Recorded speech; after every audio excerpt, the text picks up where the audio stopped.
Happy, hey, it's National Travel and Tourism Week. I'm so excited. And so today is day number 1. We have Will here with, I'm going to let you introduce your park that you're with. Fort Loudon State Historic Area. Awesome. And that is right up the road from us on I-75.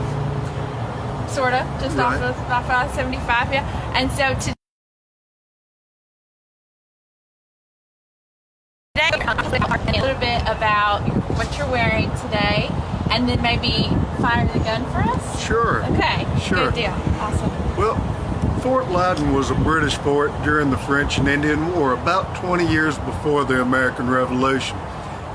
Some of the folks that came to Fort Loudon had actually fought beside George Washington against the French early in this war. Mm-hmm. So it's before the redcoats are seen here in America as the bad guys. As far as the uniform and equipment, the musket I have is a flintlock.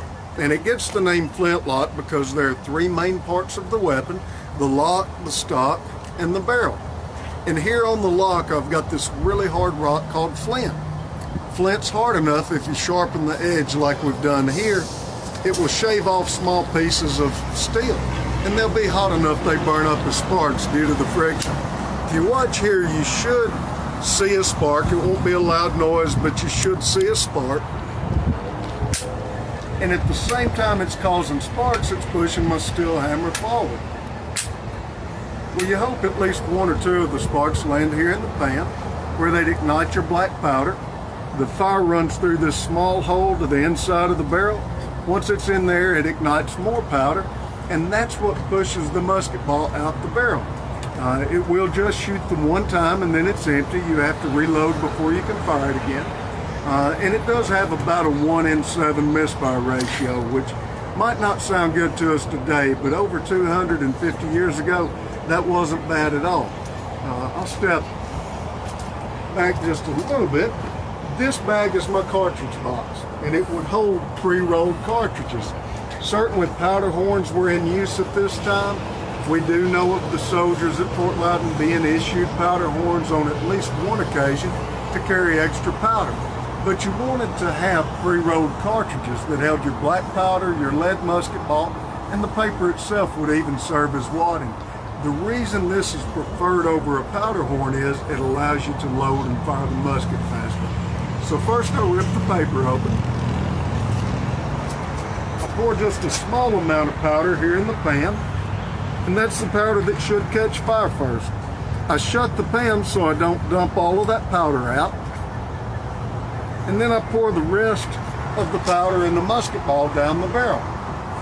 Now today what I'm firing is a blank. If there was a ball in there, I ran this paper down as wadding to hold it all steady, but with the blank I don't have to have the wadding, and Miss Lauren, be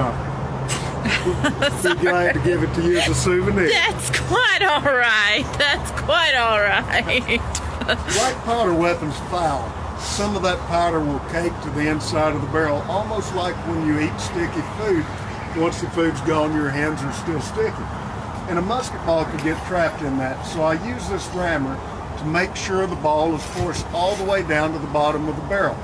If I fail to do that and the ball gets trapped badly enough, say here, and the explosion takes place down here, as thin as these barrels are, it was certainly possible that the barrel could blow up, injuring me and those close to me. So anytime I load the weapon, I want to be sure that I ram that ball down. I'm going to step a few feet over and fire the musket. I don't think it will be too frightening there. Okay, we're good. If you'd like to cover your ears, feel free to. Okay. Giving fire. Oh yeah, it wouldn't be too scary. And that was the King's Arm. Later will be known by the name Brown Bess. Okay, great deal. Thank you so much. Now, when can people come to Fort Loudon? We're open year-round. Our museum is open from 8 to 4:30. The park itself, the park gates, including the fort, will remain open from 8 to sunset, so about a half hour before darkness when we close. And if you go on our website, fortloudon.com, you'll see different garrison weekends when we're joined by our volunteers, and with a small staff, and we cannot put a crew firing the artillery and have a blacksmith and have the fort's infirmary open and different things like that. But on those special times when our volunteers join us, we can bring the fort back to life on a larger scale. So we have a lot of fun with it. Okay, great.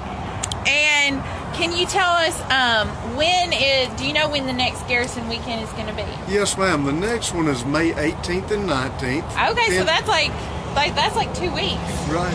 Okay, good deal. 10 to 5 on Saturday, 10 to 2 on Sunday. Awesome. All right. And will you all be firing guns and stuff like that? We will. We'll also have a wall gun out there, which is about a 70-pound version of this musket. It kind of bridges the gap between the musket and the cannon. Awesome. Okay, great. Well, good deal. Okay, so in 2 weeks, to go visit Fort Loudon. Will here. You'll have some more guns firing. You'll have the infirmary open. You can see how medicine was done in pre-Revolutionary War. You can see blacksmith will be there.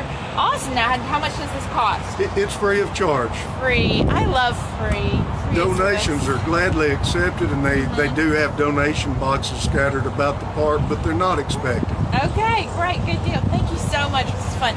Okay, guys, make sure you stop by my Welcome Center this week. We're going to have all kinds of fun stuff, and even if you're just passing through, Tennessee is full of fabulous things. Our state parks is one of them. We have Maggie the cow just arrived, so you can stop at Mayfield Dairy. We have Bush's Baked Beans are here today. It's going to be a really fun week, and every day is a fun day in Tennessee. There's always something fun to do. Thanks so much. Thank you. Bye, guys.